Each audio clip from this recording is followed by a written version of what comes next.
we greet our friends everywhere with Chapter 2 of For Such a Time as This, the story of Charles Finney. This is another in the series Stories of Great Christians, and comes to you from the radio studios of the Moody Bible Institute in Chicago.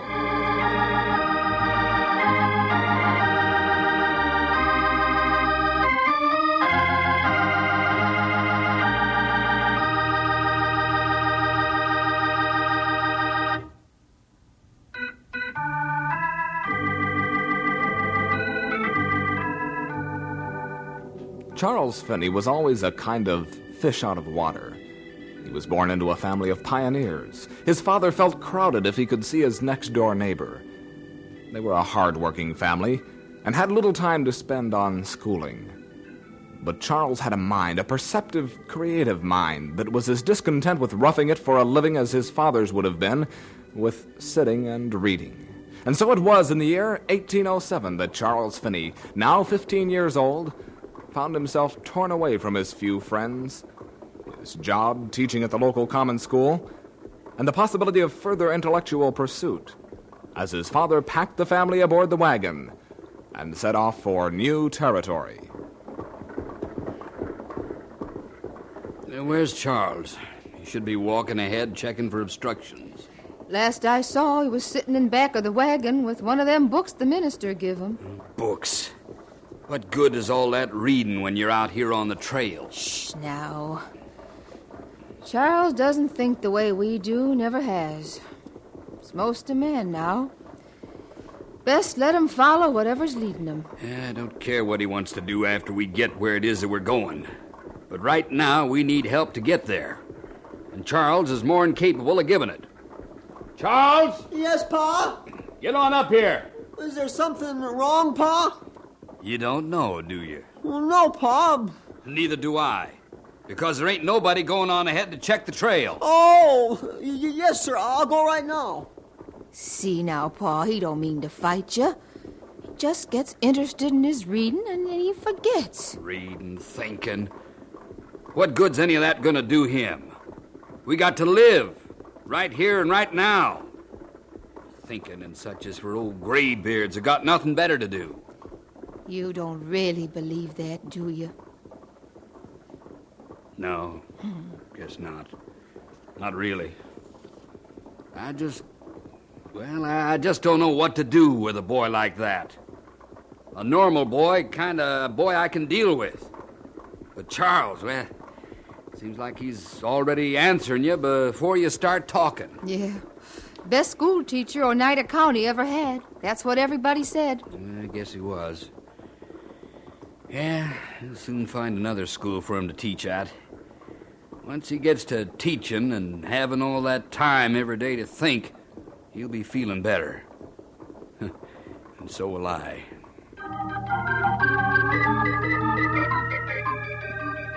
But Charles Finney didn't feel better. Somehow the East meant civilization, and books, and knowledge. He taught, he worked, but he knew he was simply treading water. He knew that there was more, much more about the world, about life, that could be learned, if only... If only I was back where everything is. Boston, maybe. Maybe New York. I don't know. But I do know that I'm dying here, and I'll do it without ever knowing anything about anything. Charles, you talk, and I understand every word, but I don't know what you mean.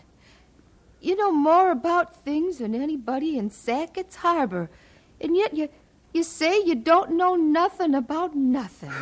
I guess I just can't explain it, Mother, but we've been here almost 6 years, right? That's right, come August. All right, I haven't learned anything in 6 years. I know just the same things I knew when we came, that's all. Well, what more do you need to know, son? Oh, Mother... Charles, If you want my opinion, I'll give it to you free of any charge.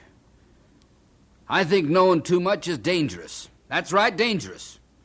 Now you take all the other fellas around here your age. They're working a piece of land. Most of them are married. You're almost, 20? Charles is 21. Well, 1 year worse. Now you take my advice, Charles, and you go out and find yourself a good woman. She'll help you to feel better. Get all this learning business out of your head. Your father may be right, Charles. Seems to me the less a man knows, the happier he is. You know more than anybody around here, and you're more miserable. Get yourself a nice young wife and see if things don't quiet down inside you. I want to tell you about a decision I've made. Well, how about that? Hey, you were way ahead of us all the time, weren't you? Who is it? Ada Belle? Katie? It's not exactly that kind of decision. Oh? I'm leaving Sackett's Harbor. What do you mean, leaving? I've given a lot of thought and I'm going. Where? Back east. Charles, do you think that's the only way you can be happy? I don't know. I have to find out. Oh, don't worry. I can always get a job. I can teach and, well, I can study, too. I just have to find out. I guess we ain't good enough for you, huh? Oh, it isn't that, Pa. Not at all. You have to live your kind of life, and I have to live mine. Why, this country wouldn't be anywhere without folks like you. You know that. But it ain't... Oh, it isn't my kind of life. Well, what is your kind of life, Charles? I'm not sure. I just feel there's something more, something bigger, something over those mountains that I need to know. And I've got to find out what it is.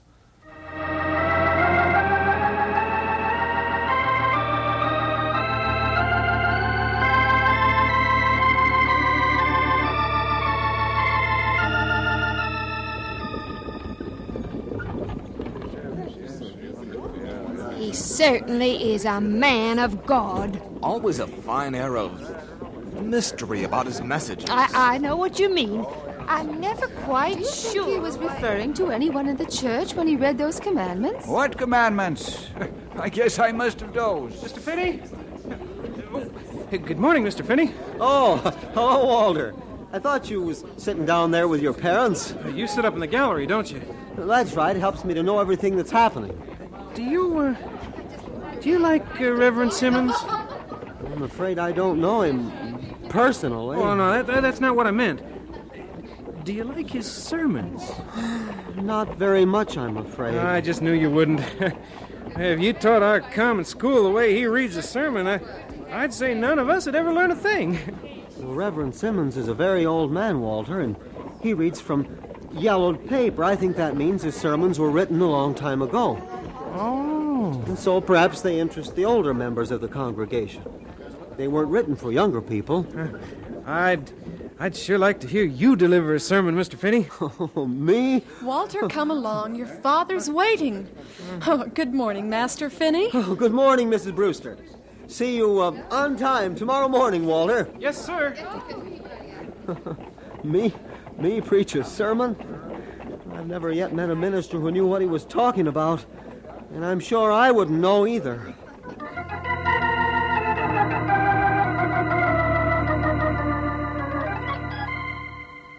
It's ridiculous, Charlie. Absolutely ridiculous. But I want more education than what I have. And you yourself told me I have a good enough brain to manage it. Of course you have. And that's why I advise against it. I don't understand. Look, Charlie, you came out of the wilderness 4 years ago and started right in teaching up around Boston, right? Yes, but... Let me finish. Then you go down to New Jersey and teach some more. And at the same time, you start going to a high school down there. I don't know what that has to do Then with you me. come here to New York and you get another teaching job. And you come here to high school. And now you've finished. Graduated, right? Right, and that's why I want to go up to New Haven and go to Yale. Doesn't it strike you peculiar that you've spent so much time and come so far without any help? I don't know what you mean. Well, I guess there aren't more than half a dozen young men in this country who could do what you did in the last few years. Anybody could who wanted to. But you know what does strike me peculiar? What? That you, a graduate of Yale yourself, would try to keep me from it. I'm not trying to keep you from an education, Charlie. Not that at all. As a matter of fact, I got great plans for you. For me? Now listen. Just listen and don't interrupt. Just listen. All right. You're smart, Charlie. Probably the smartest fellow I ever met. And that's the truth.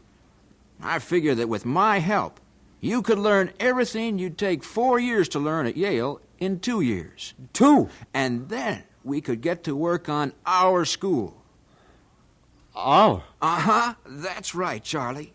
Our school. An academy down in Virginia. Not just a common school, but a school of higher standards, taught by you and by me, for children of parents who wanted their children to receive the best. How does it sound? You'd spend the time to teach me? Everything I know. You'd be a Yale graduate in half the time. You might even turn out to be a better man than I am. Who knows? Who cares? The point is that you're a good student and a good teacher, and so am I. And together we could form an academy that would be sought out by the better students from every state. What do you say, Charlie? Are you game?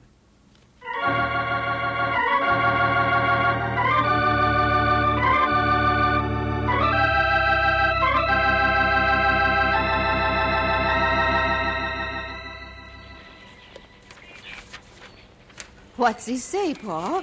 Yeah, he says there's this teacher who wants him to start a school with him, somewhere down south. Oh, that's wonderful. Isn't it? Well, I don't know. I admit I don't have no real knowledge of starting schools and such, but, yeah, it seems too, flighty, skiddery an idea to me. He wants Charles to study with him for 2 years, and then, he says, he'll be a Yale graduate, too. Can he do that? Can who do what? Can one man teach another and then call him a graduate of a big school? Well, that's what I mean.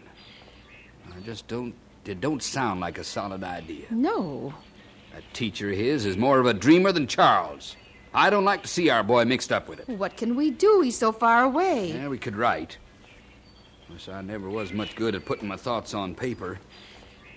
There's only one thing to do. What's that? Go to New York. Go to... And try to talk sense into the boy. And if we can, bring him back here to Sackett's Harbor with us.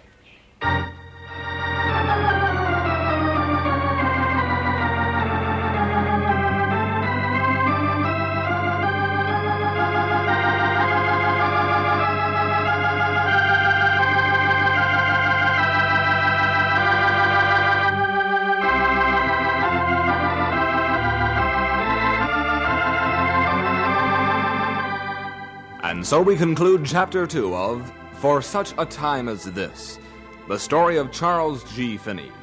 This is another in the series Stories of Great Christians, and is produced by the Moody Bible Institute of Chicago.